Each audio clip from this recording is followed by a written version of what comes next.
Welcome to the MS-Perspektive podcast. Perspective with a K, as I'm German. I'm Nele Handwerker, MS patient, patient advocate and author.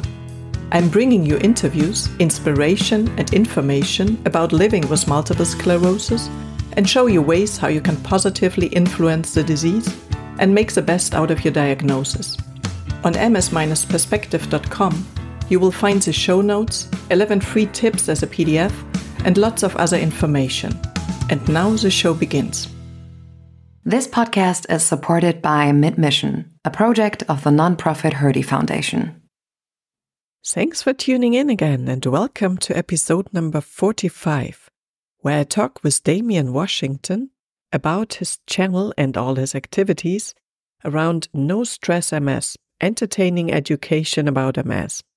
Damian Washington is a health communication specialist, social media marketing strategist, and content creator who lives in Los Angeles, United States. And now the interview begins. Hello, Damian. It's a pleasure to have you on the show and a warm welcome to LA. Wonderful to be in this space with you, lady. I am happy to be here. Thank you for having me on this podcast. And if I would have waited a little bit longer, I just found out that you are moving closer to me and I wouldn't need it to get up at 11 p.m. in the evening to interview you. But stupid me, I couldn't wait. I couldn't wait to get you on the show. I mean, I understand. What is it, 11 p.m. by you, where you are? I am in Los Angeles and it's 2:30. So in Germany, it's almost tomorrow. In my world, it's barely lunchtime. So, yeah, you could have waited, but that's where the magic is, Nayla. Like you get to run around with your kids and bake the other kid in the oven and talk to this nerd at 11 o'clock at night, and also have multiple sclerosis. Yeah. That's part of the joy and the fun. Absolutely. And we met, I think, something like 2 years ago, but the other people don't know you. So before we really start into the interview, it would be lovely if you could introduce yourself a little bit. Peace, y'all. I'm Damian Washington, diagnosed with multiple sclerosis in 2017. I've done, about 36 commercials and voiceovers for companies like McDonald's, Fruit of the Loom, Ring with Shaquille O'Neal, Realtor.com with Elizabeth Banks. And I also have a YouTube vlog about life with MS that has over 6,000 subscribers. And as I'm making my way in Hollywood, working to be on TV longer than 30 seconds, and doing this vlog that I hear everybody has to do, and you got to be on YouTube and blah, blah. As I'm doing all of that, no one watched my videos at all, except for the videos about multiple sclerosis. And the more videos about MS that I did, the more popular I became and more well-known I became for giving a patient's perspective and helped other patients feel seen, heard, and understood. And I work with pharmaceutical companies on their patient advisory councils, people like Genentech and Novartis and Merck. And, I just provide the patient's perspective and hold attention as well as I can on camera. And that's decently good enough to sell dozens of products and tell stories. So that's what I do.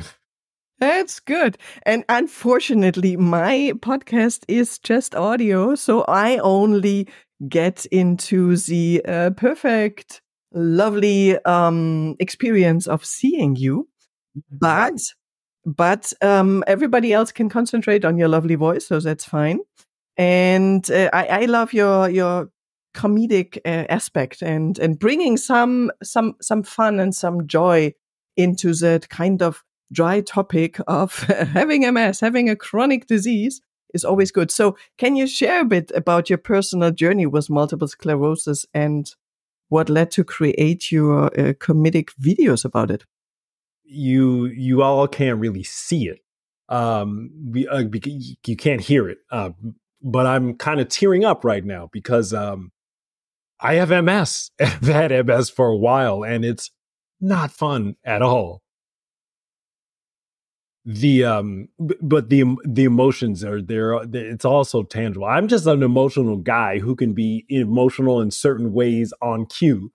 So yeah, and humor is the thing that usually goes more smoothly with folks. So that's generally what I lean on, and I and as such, authenticity is my jam, less so than humor or being authentic, being my real self in the author's given circumstances. To quote Stanislavski, the Russian dramatist, that's what I do, and because I'm so authentic.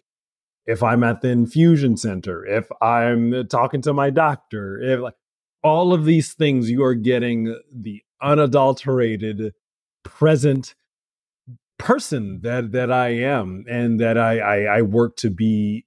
I work to be engaging with people, and that's something that is it's an innate thing that's been nurtured over years, and I've developed over dozens of clients, almost scores. And the idea that I get to hold space for people with MS and help them feel seen, heard, and understood, it's a special thing. I wouldn't trade it for anything.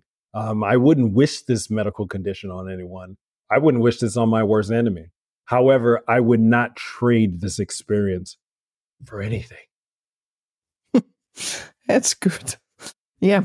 And still, I mean, being authentic, and you are just a guy who lives or tries to live on the positive side of things. And I guess you will have your downs as well, as I have. But I try to be optimistic, and I think it's way much more fun to be on the optimistic part of life. But how do you find your humor in the challenges of living with MS? I mean, sitting there for a few hours in the infusion center is not always fun. And why is it important to raise awareness in a, let's say, a bit more funny, comedic way? Again, you guys, I'm kind of crying right now because talking about this sensitive topic and our shared medical condition, it's emotional, it's just to say the least. And I lean more on my authenticity. I'm a truthful guy. I shoot straight from the hip. There's not much filter on me. And if there is filter, there's a lot of calculated filter. So because I really focus on being authentic, that's the main thing that I bring forth in my videos. And because I'm funny, my videos are funny. If you scroll all the way down on my YouTube channel down to the beginning, all of those videos are silly, and I'm in different costumes with different people, and I'm rapping, and it's funny. However, the more compelling thing that people want to tune in to me is my perspective with multiple sclerosis, and the more videos that I created around my infusion process and the runaround I would get from the insurance company. And why do I have a $68,000 bill, you guys, when I have your insurance? Those sorts of videos, those are my most popular ones. And it helps other people with the condition find their own way forward. MS is such an individual medical condition. We don't share the same symptoms. But if you share the same medical thing, that it allows for vulnerability, and that vulnerability brings people closer.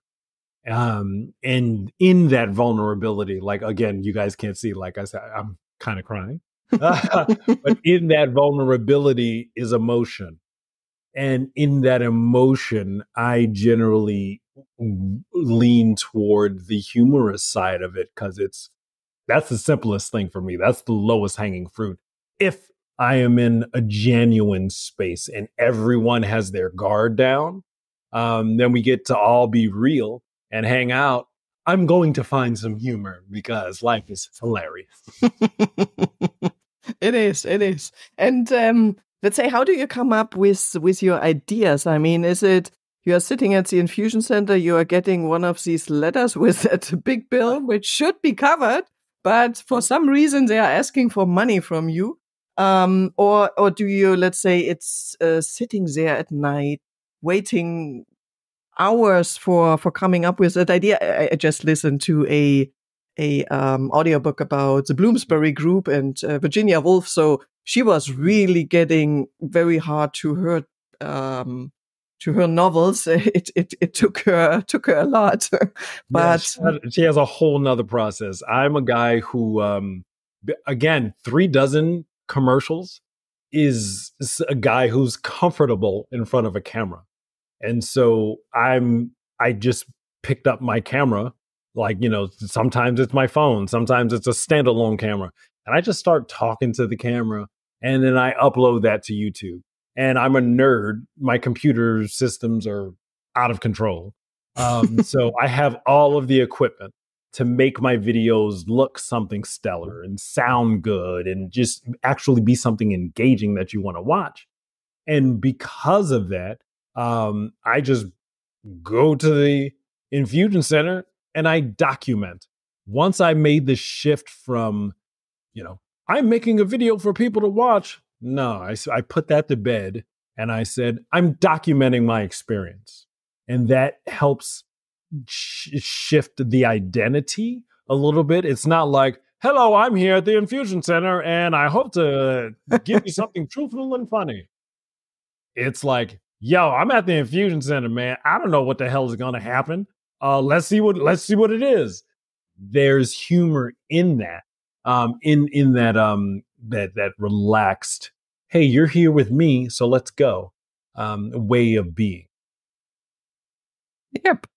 And I mean, you already mentioned a few topics you are, let's say, putting into the hotspot in your videos. But what are some of the common misconceptions or myths about MS that you've addressed in your videos?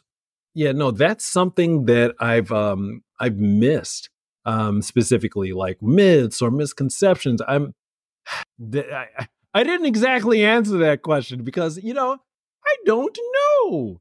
But as a Black man with multiple sclerosis, a lot of the misconceptions, especially in the United States, is that Black people don't get MS, or they don't get MS as bad, or fill in the blank.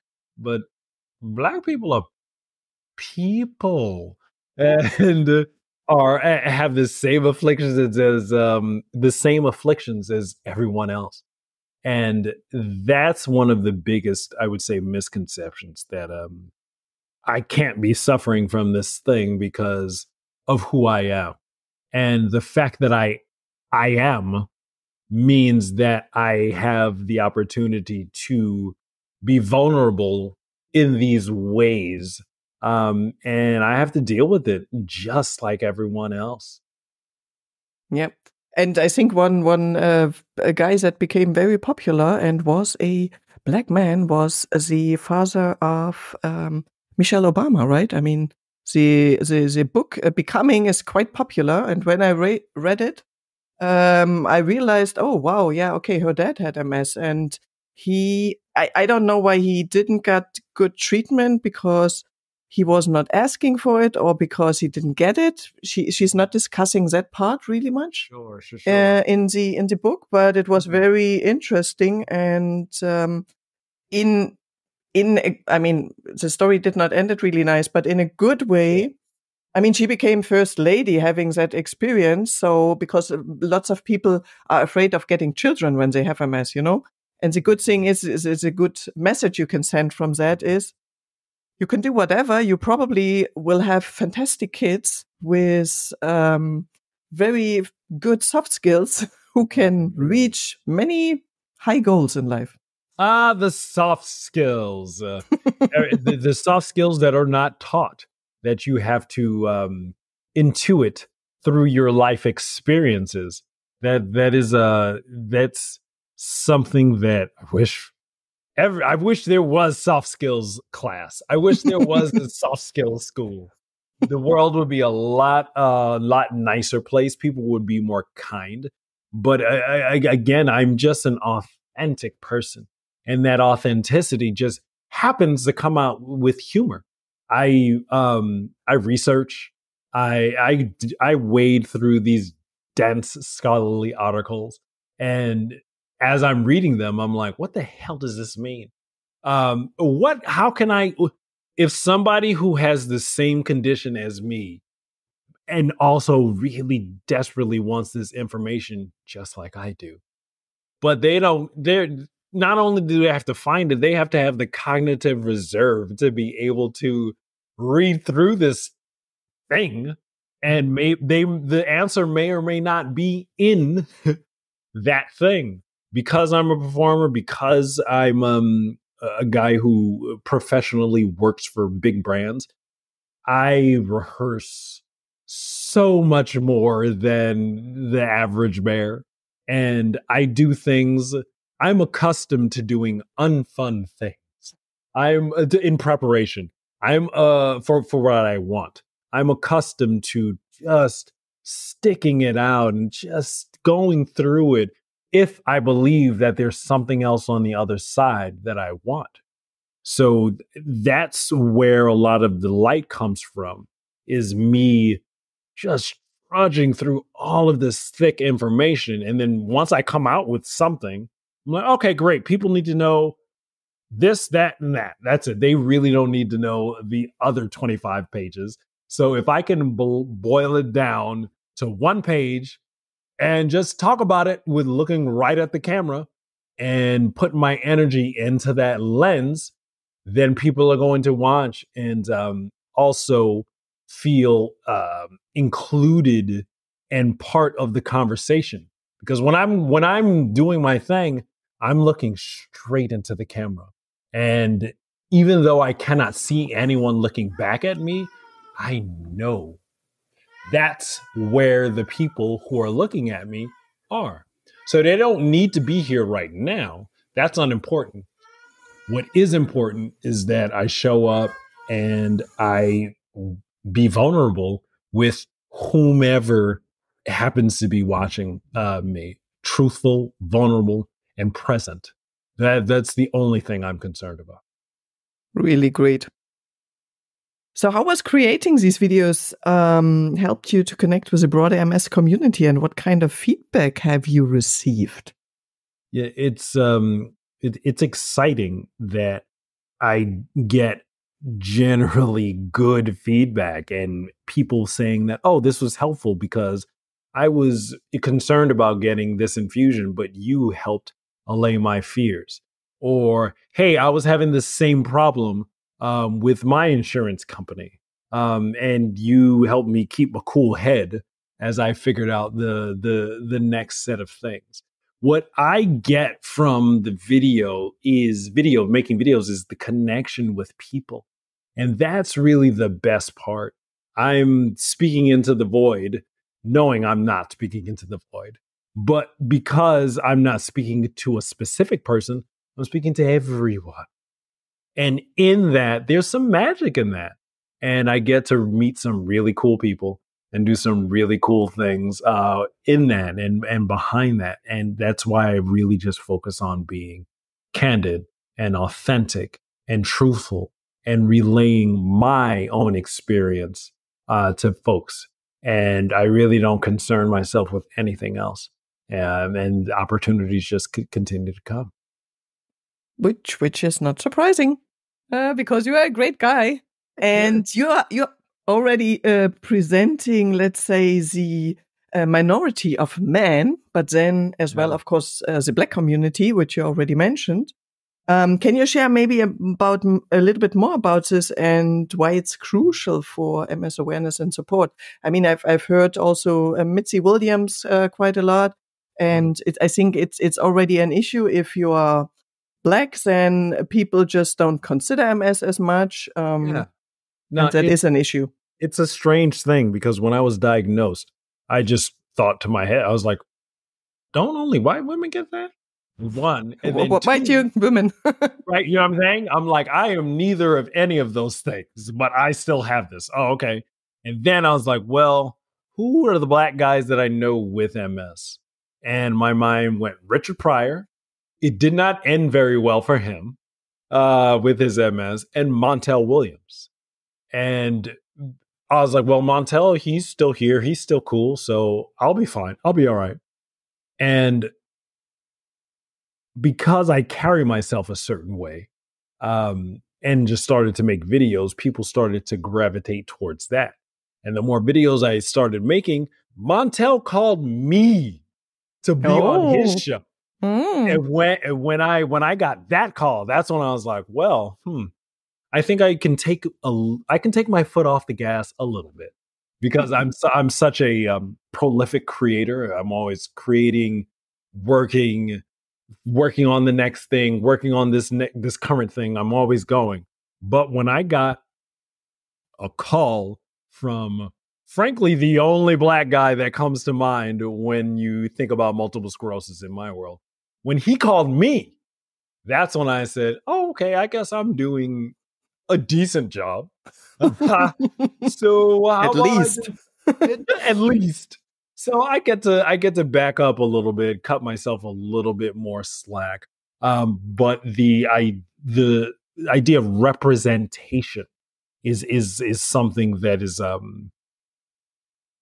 it's not that it's missed, it's that even if you look at the numbers, like the Veterans Affairs Association in the United States military, they conducted a study, and they figured out that about 12 in 100,000 black people were living with multiple sclerosis in their ranks, versus about 9 people who were of Caucasian descent. And there are other studies where it's like they look at 100,000 people and 10 people have MS versus 7. And these are national recognized organizations right here with like credentials, and they continue to publish studies that are contrary to this notion that the black experience doesn't really get with this. And so that's one end of it. On the other end of it, however this notion is formed, the disparities, the health disparities, like, black folks' access to healthcare and urban environments and things like that. So that also means that there's less of a certain type of care. And so that adds to disease burden. And so once you sort of round up a bunch of people and start to look at demographics and things like that, you will see that a lot of the African Americans have MS have a bigger disease burden. I was about to be silly and say they have giant MS, but it's like, no, bro, stop, don't be silly. Categorically, African Americans have trended to have a bigger disease burden when it is finally understood that they have MS, and that is all due to the racial disparities and the histories in the country, and that's just not cool. Because it's just not, doesn't have to be this way, but it is. Yeah, and I can totally imagine, because time matters so much in MS, and if people don't think about that disease and you get diagnosed 10 years later or whatsoever, I mean, I don't know. Do you have an idea when MS really started for you? My wife has more of a notion than I do, because again, we've been together 23 years, so she knows all of me, and she can, in hindsight, say certain things that kind of seemed like symptoms, but I just know that it's important for me to be my most candid, present self at all times. And whether or not that's good for men, whether or not that's good for black people, well, whomever it's good for, they will get it out of that experience if I am genuine, if I am authentic, if I am the best me that I can possibly present, whomever resonates with that will get something out of that. And that's my job. That's what I enjoy to do. That's really what I'm driven to make sure that I illuminate in this world. Yep. And as you know, I'm always curious. So, have you collaborated with other MS advocates? I mean, I know you have. Yeah. Question in a way is silly. Or organizations, and what kind of outreach efforts have you been involved in? Yeah, but I would like to share it with the audience. So I know you have, but can you please share it a little bit? Well, top level, the National MS Society has a Black MS Experience Summit. Yeah, very good. The precursor to the Latino Experience Summit, or Yep. this, I cannot remember what it's specifically called. However, these big flagship organizations, tentpole organizations, are working to make sure that they're more inclusive and that they include more of another experience, because your access to medicine is different. That means your disease burden is going to be different. Your cultural inclinations is the word that's coming to mind, but your cultural imprints on medicine are going to be a part of it. Like Harriet Washington wrote a wonderful book called Medical Apartheid, and she has a systematic examination of why there's a disparity between Black folks and the medical community and medical conditions that go well back into the slavery times in this country.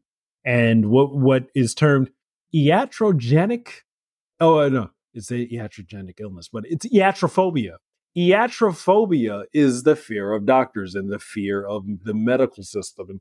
And understanding the roots of this iatrophobia through this scholarly work really helped me understand parts of my own culture and helped me buck some of those trends and stand in my own way and continue to be a leader and be unconcerned with all of the other things, and really only be concerned with, as you can guess, being authentic and genuine. That's my only concern.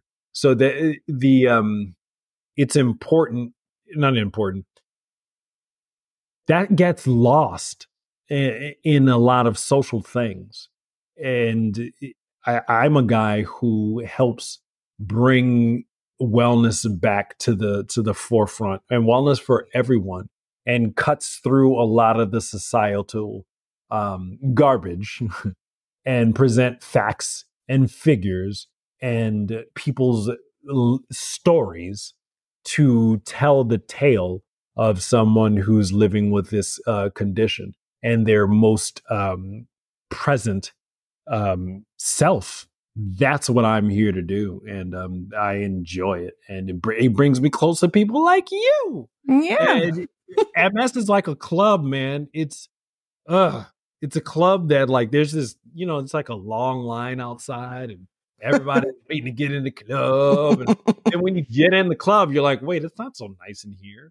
Wait, it's not fun in here at all.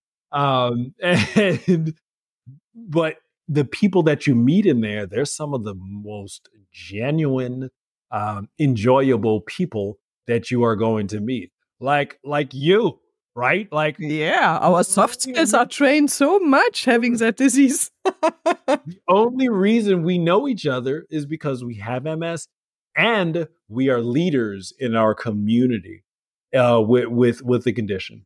And because of that, I am in touch and in close contact with so many people that I would not be in touch with without the medical condition.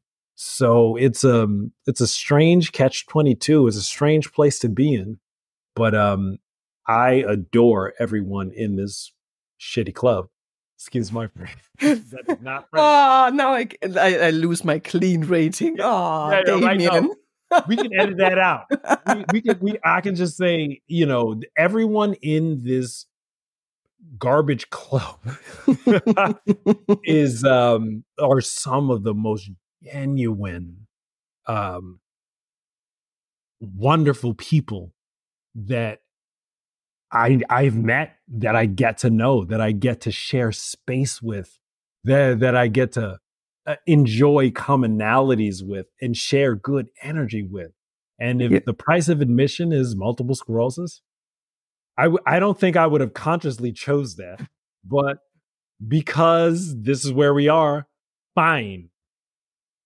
We have to live with it, yes. And when we were talking before we actually started the interview, you just mentioned Rhonda Voskul, who will be on the show later on, hopefully. She just said yes to my invitation. And the funny thing is, of course, we met because we have MS, but then you are talking to all these people about different things. You just said you're talking to Rhonda about basketball. It's not, you are not talking all the time about MS. So it is, you meet people you wouldn't have met, but then you are talking about all these different things. And I'm doing that as well here in the German community. And it's so good because it totally widens the spectrum of people. Normally only, I don't know, you meet people at work, you meet people at university, you meet people at the kindergarten, at wherever. But that totally widens the space and brings in so many interesting people. And that's a good thing. I had an opportunity to see Dr. Voskul because she works at UCLA. And as I'm trying to figure out my way forward with the medical condition, she's one of the doctors that I consulted. But I've also found myself on a board of Race to Erase MS. And in that group, Dr. Rhonda Voskul's on that board as well. So when there's meetings for Race to Erase MS, she and I are hanging out. And we're like hanging out and, in this nice place. And we're talking about things that we enjoy. And she used to play basketball back in her day in her ways. And she's a hooper. And I enjoy basketball all day, every day. And I love watching hoops. So whenever we're at these meetings, we'll focus on the agenda and we're focused on, making sure we raise all the money and do all the things.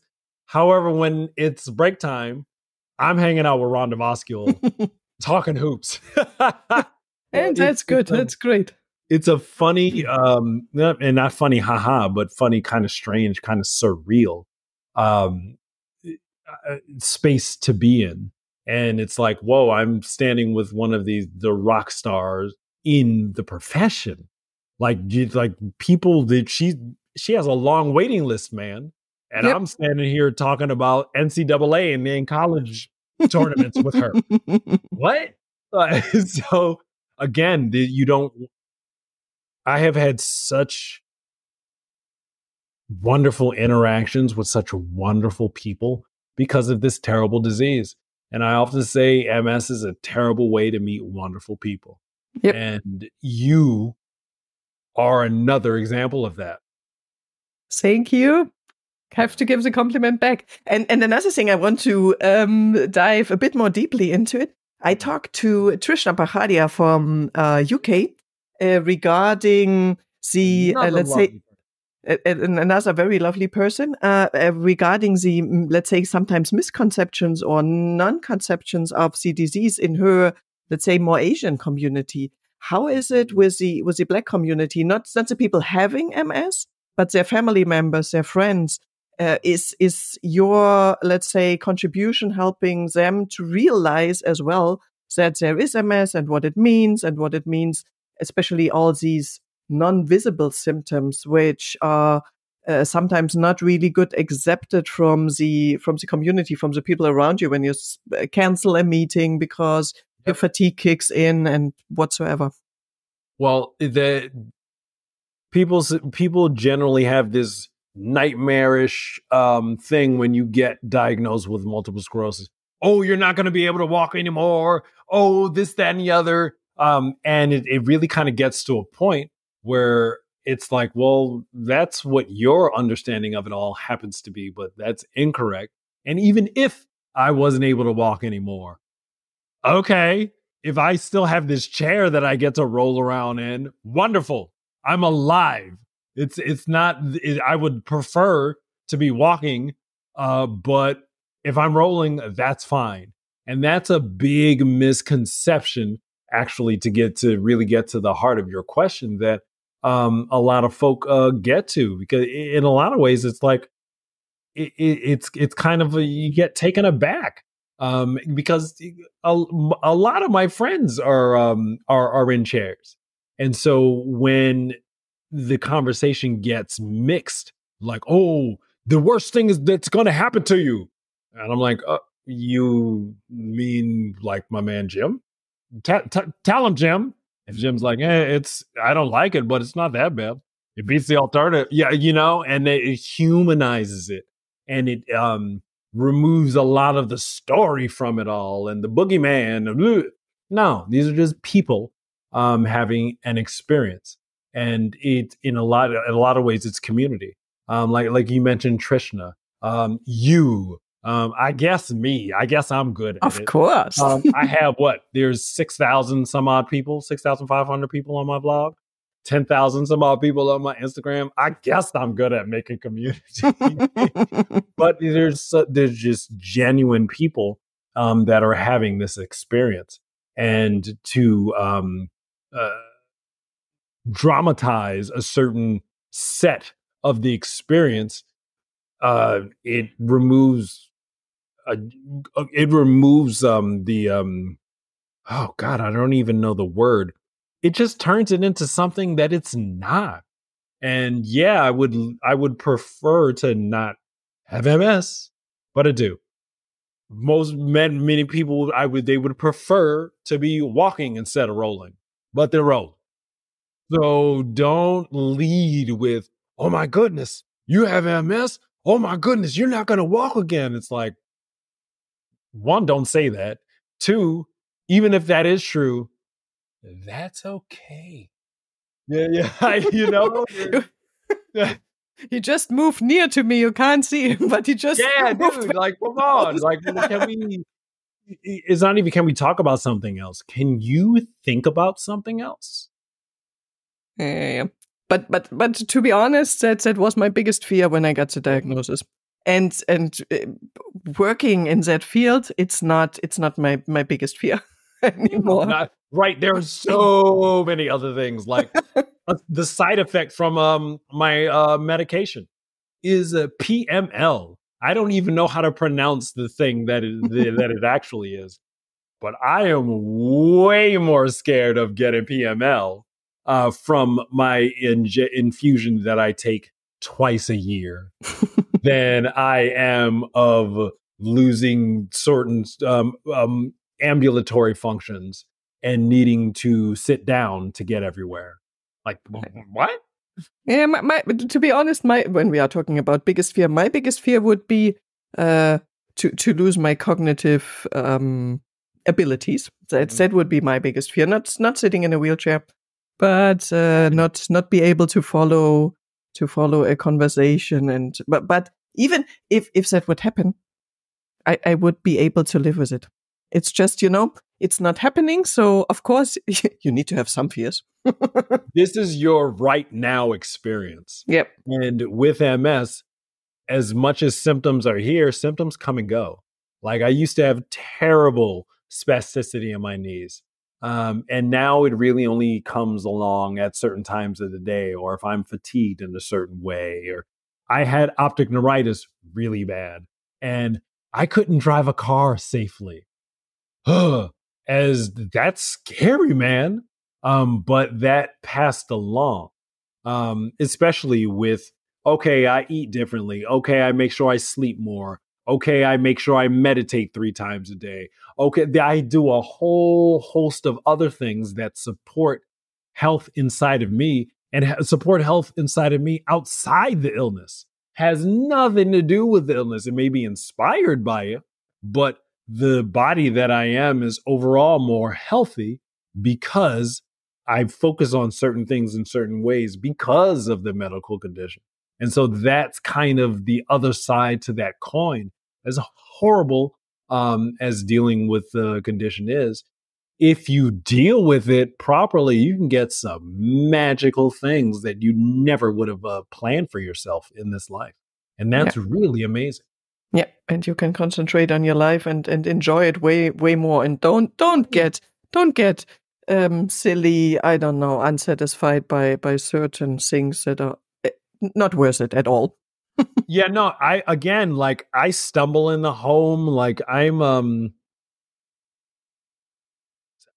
can't think straight a lot of the times. Like there's the weight. Multiple sclerosis has its thumb on the scale. Believe me. However, it's my scale. Okay. So I do what I can with it, and maybe I can tuck some things in, and maybe I can't. This is just what it is. And I have another life with it, and because of it, okay, cool. I still have this vibrant life that I get to experience and share with other people and experience what they are sharing with me. It's a magic. Yep. Let's come back to one point. You mentioned that you're working on, let's say, having a more inclusive and supportive community, MS community. You're working most of the time probably in the US American, let's say, national field. Yeah. What do you think? What steps has already been arrived, or let's say what has already been achieved, and what should still happen to really have an incorporated, inclusive, supportive community where everybody is seen and gets the support they need? Well, it's beginning to happen more. Like it's the two-part question is all in one. My answer. The question has two parts, but my answer is all in one. And it starts with companies that are trying to work with the patient population to include all of the patients. And whenever they're looking at a group of patients, say, hey, who's missing? And being curious of, do I have everybody in this group? You get satisfied that they filled their 10-person council and they wanted 10 people on it. Let's go. But it's like, these are all guys. You couldn't find 2 women? These are all women. You couldn't find 2 guys? These are all Black people. You couldn't find 2 Asian people? These are like, et cetera, et cetera. Yeah. So that curiosity is something that's like, it's in me because I work in entertainment, and so I deal with it in a wholly other different context. But because I do, I'm so curious, and I'm always, whenever I look at, TV shows, whenever I read a script, I'm like, this is the only part. I'm great. I love to hear story, but that person does not know any Asian people. There's nobody from an African continent as a part of this story. Like what, an African country that's part of the what? When experiences are clearly monolithic, it sets off bells in my brain. I'm like, this is not really true. This is not authentic. This might be true for a certain set of people, for a certain group, but true with a capital T? Nah, you're going to need a bunch of other people in the mix before you get to begin to throw that word around with your stuff. Yep. Counts for age as well, counts for, I don't know, primary progressive MS or whatsoever. Yeah. You can, whatever, fill in the gaps. Like it's a game that I play. So it's like, if I need 10 people, then I'm like, all right, great. I know I can get at least 4 because they're friends. Fine. Now my friends are this type, that type, whatever. I have a balance of 6 people. Great. So who do I already have? Who do I not have? And asking yourself questions like that is how to be more inclusive, is how to outreach and how to have efforts to include everyone. One can't just say, I want a group of 10 people. And then 10 people show up and say, great, on to the next thing. Like, no, look at the group of 10 people and see if there are more than one type of person in that group of people. But that's something that has been trained in me. And so I'm very good at figuring it out and working to do the more inclusive thing. And unfortunately, that's not the norm. Yep. If I compare it with my experiences, unfortunately, let's say there's lots of place for improvement, to put it in a positive way. To put it nicely, there's a room for improvement and a lot of room for improvement. And that's fine because that's what we're here for. I'm trying to think of this. So the reason why there are curb cuts for wheelchairs in the sidewalks in the United States, and I'm sure clearly every place else now, is because Bradley Lomax, a member of the Black Panther Party who had multiple sclerosis, was a person who was hosting sit-ins and hosting protests around accessibility. And it's important to recognize that if you are not working to be inclusive, you are being exclusive by nature of your existence. And you have to have an idea of what that means and an idea of the work that it takes in order to make it something different. I know they worked for years to have different outcomes for folks who need different accessibility options. But you do the work and you stay the course. And now there is no street anywhere that does not have a curb cut. And a Black man did that. Fantastic. A Black man with multiple sclerosis did that. A Black man with multiple sclerosis in a wheelchair did that. That's cool. Very cool. Very cool. I think so. No, it is. Really. Okay, so let's come to the part where I want to have some advice from you for the audience. Let's say there are some people out there listening to our podcast who want to do something like you are doing. So getting awareness to their minority, majority, whatsoever they are representing. How can they include humor in raising awareness for their certain part of the condition or their certain aspects they are concentrating? Do you have some advice? Yeah, I think you can guess. What are the words you think I will use in this situation? Authentic. Authentic. Genuine. That's definitely a first step. But however, I did not set out to become the multiple sclerosis guy. I just set out to make videos. And it just so happened that the only videos people watch were the ones about MS. So if being a creator or being someone who wants to talk about MS and bring their own way with it all, you just have to do it and do it many more times than you think is necessary. I started my YouTube vlog with the idea that I would make 100 videos and post them every single week before I even thought about stopping. And you got to have I'm going to say it's not strange, not crazy. Fine. It's a little strange to have that sort of dedication and focus. And I'm unconcerned with the result. I just want to make sure I do a thing, because what comes out of that is something that you couldn't have thought. I did not want to be known as the guy that makes really cool multiple sclerosis content. No, at all. However, because I showed up for myself, constantly and stood around while I was not so good, and stood around when nobody was watching, and being unconcerned with that part of it all, but being mainly concerned with, am I being genuine? Am I being authentic? What is the most human thing that I can relay in this situation?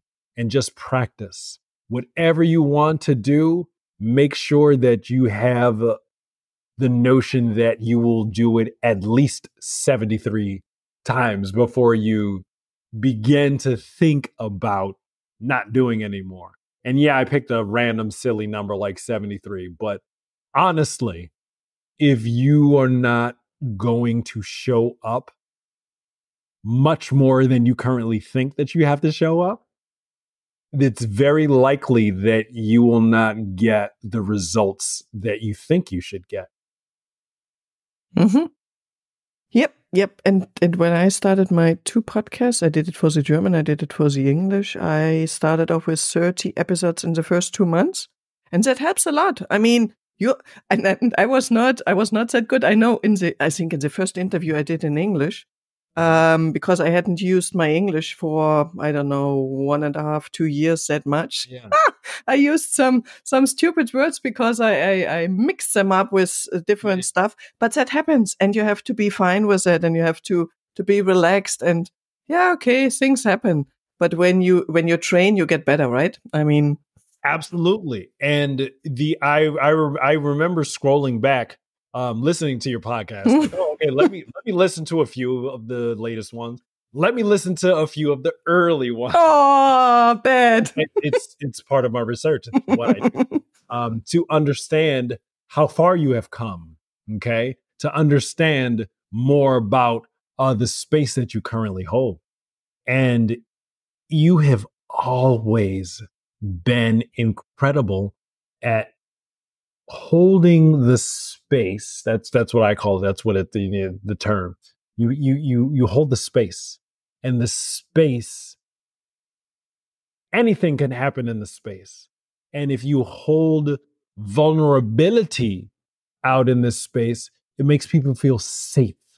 And you help bring the vulnerability of having MS, being a mom with MS, being a creator with them. Like it's a connection. And that is something that, if you are just getting onto the content making wagon, it's forget that it's not going to happen overnight. It's not going to happen until the thing that you think that you don't want to do, you've done 70 times. After that, then something else will come that has been here all along, but you would not have been able to wield with the presence and the precision that you currently wield it, because you've done it so often, 70 something times. And now that you're an expert, fine, great, I'll do this now. And then people will start to watch that, and it'll be like, where have you been all this time? I'm like, have you seen how many years I was posting videos? That's where I was. That's what I was doing. It just so happens that y'all are paying attention now. And I'm very grateful and glad for that. And let's see what I can do to be of the most service to you now that you are paying attention. Yep. Don't give up after 10 tries or whatsoever. Yep. Nope. If you're thinking about quitting, let me see. Hold on here. It was my 40th some odd video where I took my camera to the infusion center. And y'all, there's 52 weeks in a year. So I was creating every week for almost a year before I had an inkling of, oh, maybe I should do this. And then all the things in my head, like, no, I don't want to do that. No, it's personal. No, who's going to really want to watch that? Blah, blah, blah, blah. All that stuff. I had to push that to the side. I had to figure out how to get that out of my way so I could continue to show up. there's always going to be something that you need to work on or work toward or work to get over. Always. So the sooner you get out of the way of whatever's in your way right now, the sooner you get to some other things. And on that road, do some really special things that people gravitate toward and really help them feel included. And like I like to say, seen, heard, and understood. Yep. So let's come back a little bit to the MS condition, even so talking about all the things around is lovely. Okay. Can you talk a little bit about your experiences with MS treatment options? And do you have any advice for people who are navigating this journey? I mean, instead of watching all your videos, can you have a short version for my podcast, please? Sure. I mean, the MS is your experience. And so if you're talking with your doctor and your doctor wants you to be on one certain treatment regimen, but you would prefer another sort of treatment regimen, that's something that you really need to examine into. Maybe you need to find another provider. Who knows? If you even have access to it. But the bottom line is you have the condition. So what will it take for you to feel better? Whether it's feel better in this right now moment or feel better down the line, months and years down the line. That's something that one really needs to examine. Like I meditate 3 times a day, and that doesn't really come from like, I'm going to be a guru and meditate on a cloud in the mountains.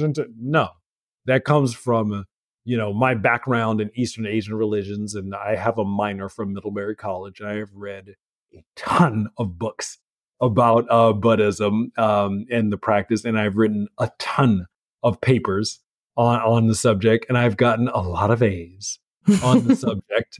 And it's just one of these things where it's like, it would not have come to me were I not an MS patient.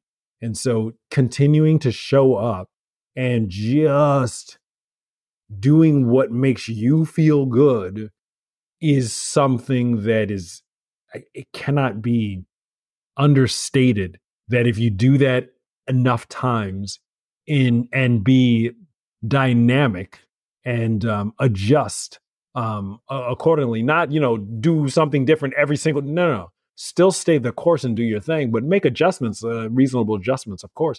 But that's really the only way that you will have a breakthrough and that you will be able to plant your flag in something and say, I did this.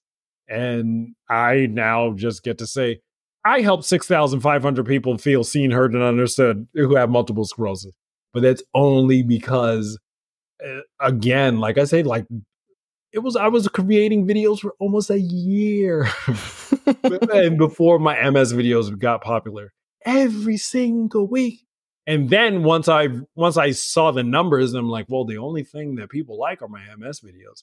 Then I had to get out of the way of like, nobody really wants you to buy.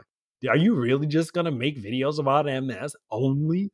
Why would you do that? Blah, blah, blah, blah, blah, all of that stuff. No, just keep showing up. Just keep showing up and trust your gut and know that everything you want is on the other side of what you don't want to do. Yep. Another question. How do you strike the balance between humor and addressing the serious aspect of living with MS? Are there some topics you are not touching, or is it when you are thinking about the topic related to MS, you will talk about it? Well, I don't shy away from any topics. That's certainly a thing. Like I don't shy away from things. I just focus on being. I focus on being the best me I can possibly be at any given point in time. So that is maybe that's just my quirk. Who knows what it'll be for the next person.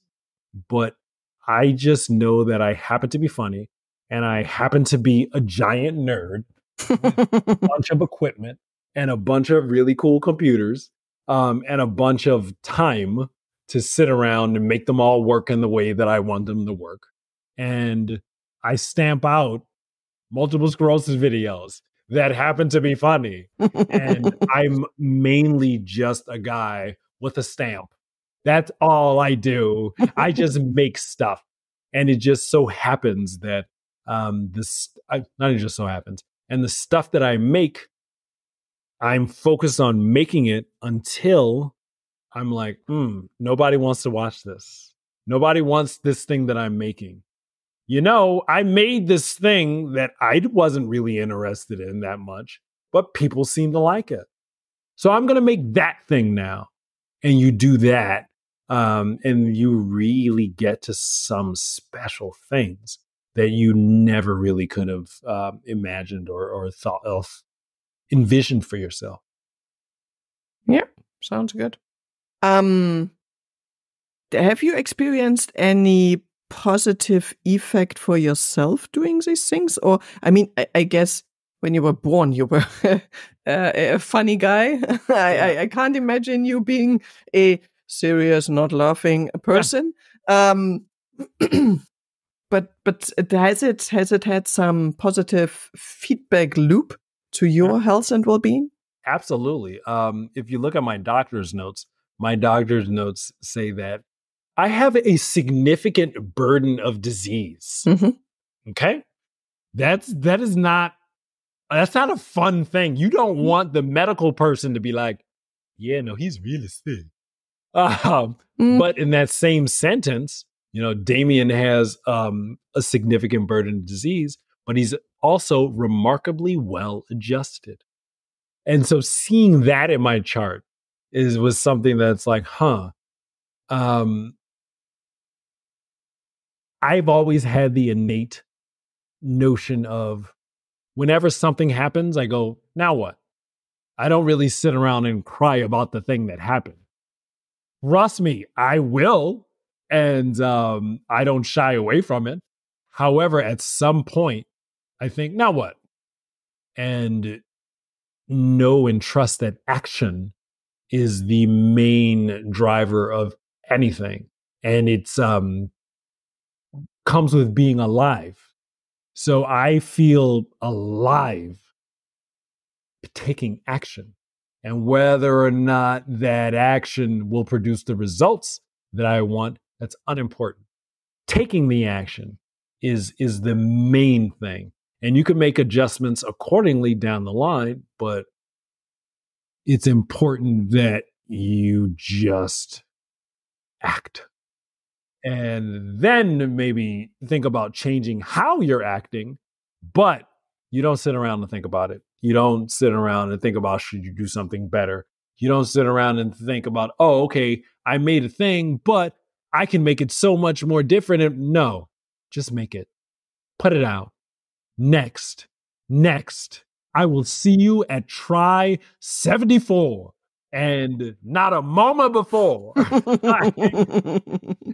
Yeah, absolutely. I prefer the active way and not being passive and taking whatever comes to you with your condition, but being active, taking your life into your hands and doing something with it. And you can always adjust later on. But waiting is not that much of a good option. No, even if by the end of it, well, I'm not good at that. Well, I don't want to do that. At least you know that. And then if you know what you don't want, you are more clear about what you do want. And that is something that is, you can't buy that. You can only pay in your life energy and your time to get that understanding, to get that knowledge, that presence. So that again, that you just show up, you just be present, you just be authentic, and you wash, rinse, repeat a nauseating amount of times. And in there, something special will rise to the top. And then you just do that special thing. And eventually you get to be known for it. And it's fun. And you get to hang out with cool people and meet cool people from all over the world. that it's like, it could be 4 o'clock near you, but it's midnight by them, and they just trying to get the baby to sleep. Like, 5-year-old. they're trying to get the young person to sleep. Yeah. And it's funny and enriching. But coming to your audience, being such a present guy, do you have some favorite moments you can share with us where you had interaction, people running to you, getting a signature and doing a selfie with the most favorite, most well-known MS advocate in the world? That has yet to happen, lady. Okay, I have to do that when you are living in Madrid. Okay, fine. But the comments that are left on my videos, man, the appreciation that people show and say, "Hey, man, nobody around me talks about these, can understand what I'm going through. Nobody around me even wants to listen to me go through these things." And I come to your channel and I feel that up from you. That makes me feel so good, because MS is an isolating condition, and I think any condition can be isolating, but MS especially, because a lot of times your outside doesn't look like how your inside feels. And in that's something that you can't buy it. You cannot buy the joy of connection. There's no purchase price on that. But it costs. It costs you your time. It costs you your focus, and it costs you your energy and your belief in self and your desire to create and to help. So that's some of the most rewarding, most rich, most broad experiences that I have when I connect with someone, when I'm DMing with someone on Instagram, when I'm responding to a comment on YouTube. That makes me feel like everything is worth it. Everything that I'm going through, my crappy balance, and when was the last time I actually went to the bathroom like a regular person? Let me try to figure out the next thing so I can mitigate that. Like all of the stuff that I go through, it really makes it worth it when I get to connect with someone else and they get to say, "Me too. Thank you for talking about this in this way. And you're also funny. And also I saw your commercial with Shaq. That's hilarious." It's that sort of thing. That connection is something that I adore, and it is frankly priceless. It is, absolutely. I had some moments where I was like, oh yeah, okay, can that work out? Yeah, and then I received these lovely emails or messages, and I'm like, and I really help a person, and I mean, I never had that before in my normal job where I get paid well, and I don't know, could travel to Asia, had nice things, but it was never really such a, yeah, as you mentioned. I mean, it was not as worse as doing our job we are doing and helping actually people getting along with a condition that is not lovely most of the time. It is not lovely at all. And if you can help someone else with that, and if you can help them be expressive, if only about how terrible this thing is, it's a wonderful that connection. It's felt across the world. It's felt, it knows no bounds. And that's why the friendships are so special. That's why the relationships are so special and so rich. And it's so admirable. Like I admire what you do, the prolific nature in which you create for two audiences. Yeah. An English audience, a German audience. You show up. It doesn't matter when it's going to be. You show up. It doesn't matter if it's 12:30 at night and the 5-year-old just went down, maybe. You show up. And that is that's priceless, Nayla. It's really remarkable and beautiful, and really speaks to the human experience of who we are and why I think why we're here. Yep. And I admire your job. No, not that I'm not being polite, but I really do. I really do. I'm not so good in let's say, my vocabulary in English is not as rich as yours, so I have to probably do it way lower in. Sure. That's anyhow. It's like I am hilarious in English. I'm like an awkward 10-year-old in French. But I can speak plenty of French.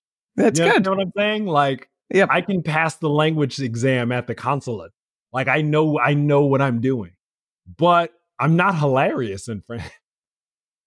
So that's something that I'm still like, man, I need to learn more French just so I can be hilarious. Yes. It's a thing, man. And soon you have to learn a bit more Spanish. Anyhow, do you have some favorite videos from yourself or topics where you talk about the symptoms? Do you have some favorite stuff? I mean, I just thought about it when I did my, let's say, recap of 2023. But I don't know if you do, if you sit down at certain moments and think that video was really, even so I always put in my full authenticity and genuinity, but these are really my top favorite ones. When any of the videos that people take my experiences and have that be the fuel for them to have their own different experience. Like if I'm talking about this is how you talk to your doctor, this is how you make sure that you're being properly accommodated when you're at the infusion center. This is what you need to be paying attention to. When someone says, bro, I was getting the runaround, but then I saw your video and 2 days later I had answers. It's so wonderful to me because that's action. And that's what I'm all about is turning it over. Let's go so we can go do something else. There's more. I tend to believe that we are infinite beings having a finite experience. Like the souls that we are, they've been many different people and many different things throughout this life and time. But the soul that we are now came here to do this very specific finite set of things. And I guess my soul is talking about multiple sclerosis and bringing joy to this world, and also like efficacious documentation and thorough research and feeling good throughout all of the not good feelings. And as I figure that out, that's a model for other people to figure something else out within themselves. Because it's like, hey, I see this guy. I know what he's doing. I know what he's going through. And he still figures out a way to show up. Can I figure out some way to show up? Can I figure out the next thing? That's what gives me the most charge. And those are some of my favorite videos. Whenever someone comments and says that this video helped them take action in their own way. That's the stuff that I love. Yep. Totally makes sense. Unfortunately, Damian, I have to come to an end with our we got to go. Lovely interview. But yes, I could do it for hours, but I have to go to bed because my little one is getting up in the morning and she is not interested in when we had our interview. She will get up at 7 a.m. It's not important to her at all. Let's go, Mom. So let's come to the quickfire Q&A session. Complete the sentence. For me, multiple sclerosis is... Said it earlier. Multiple sclerosis is like, it's like being in a club. It's a horrible experience to be a member of this club. But the people that you find in here, they're some of the most genuine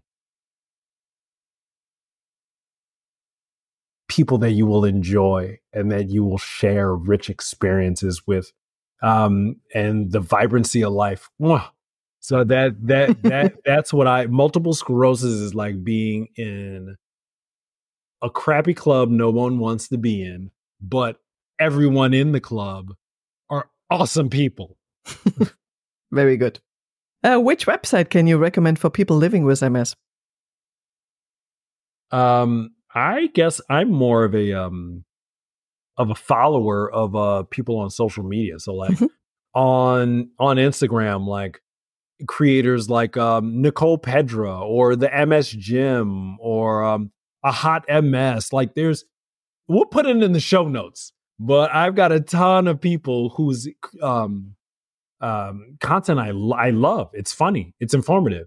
It's really speaking to the experiences of people with MS on Instagram, on Twitter. So yeah, let's look in the show notes. Look in the show notes. Those are my people.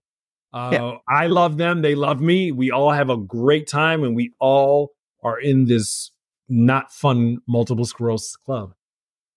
What development would you like to see in the field of multiple sclerosis in the next 5 years? I'd like to see just more inclusion of the patient voice and the patient experience. It's so strange to me that you can make a product for someone, but not consult the person for whom you made the product.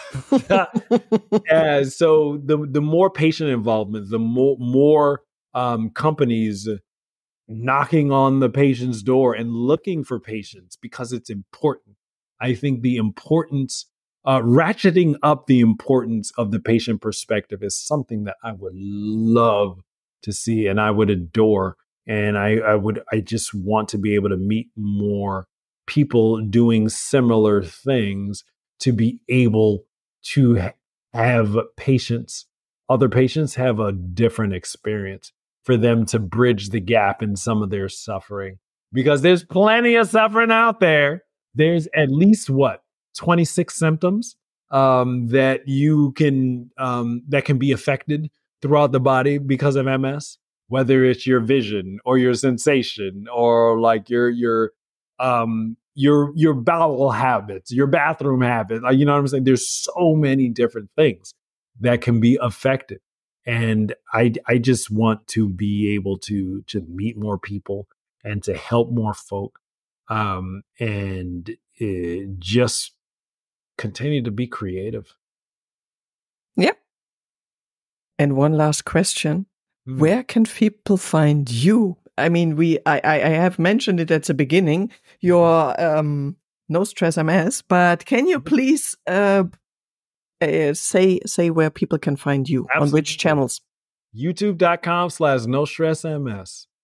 Instagram /Damian Washington. Essentially, type in Damian Washington to any preferred search browser. I'm a public figure. You will find me. And I will welcome you when you reach out. Search Damian Washington, and you will find the goofy nerd that is silly and funny and does TV commercials with Elizabeth Banks and Shaquille O'Neal and has multiple sclerosis, who is huge, by the way. Like, I'm a tall guy. Like, I'm 6'2". Like, I've not really ever been described as short. I only come up to where his shoulder begins. I've never felt small before in my life. But standing next to that guy, I'm like, you really are 7'2". But yeah, search Damian Washington.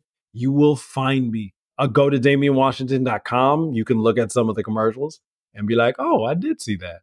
Or, oh, he did that for them? Yeah. Just search for me. I would love to hang out with you and exchange some messages. And of course, I will put all of his presence into the show notes and the blog article, so you can do the short link, and you don't have to even type in that long name, Damian Washington. for the ones that are too lazy. That's what I'm saying. How many letters is that? Oh, God. It's like, there's 26 letters in the alphabet. Does he have all of them in? Feels like. Damian, it was a pleasure talking to you. And I hope we will meet at one point again in the future. I'm pretty sure. And as you are moving now closer, it must be about me. Yeah, I mean, right? your wife haven't met me, but if she would have done so, she would have said we have to move right away and not wait for a few more years. No, I enjoy your presence. I enjoy what you do. Naila, your interviews, your energy that you bring around your interviews, man, it's admirable. It brings people in. So no, thank you for continuing to figure out the next thing for yourself. Because as you show up for yourself, you show up for others with this condition. And that turns out that's me. And I'm doing the same thing for the next person, and so on and so forth. And we're all part of a chain of living with something not so fun, but still figuring out a way to have fun. There's magic in that. So thank you for inviting me into this space to be a part of your man. Thanks. Bye-bye. I hope you enjoyed the interview and learned quite something new and maybe got inspired by Damian. Maybe you are becoming one of the next patient advocates who is doing her own thing. And by the way, next time I will be talking about traveling with MS, which I did quite extensively before my first daughter came, as she is not really a fan of sitting long in cars. All our road trips are gone, at least for a while. And now I'm pregnant with the second one, so let's see. But anyhow, traveling, I think, is something beautiful and memories can't be taken away. So please tune in again and don't forget, share the podcast with other people who might be interested. And I'm always happy if you are sending me questions or advice, what you would like to hear. And then make the best out of your life. See you next time. Thank you for listening today. I hope you found it helpful. You may also be interested in the previously published episodes and posts, which you can find at ms-perspektive.com/podcast. Perspective with a K. You can also get a free PDF with 11 tips for your positive impact on MS at ms-perspektive.com/newsletter. If you'd like to get in touch, you can reach me at nele@ms-perspektive.com or on social media. See you next time.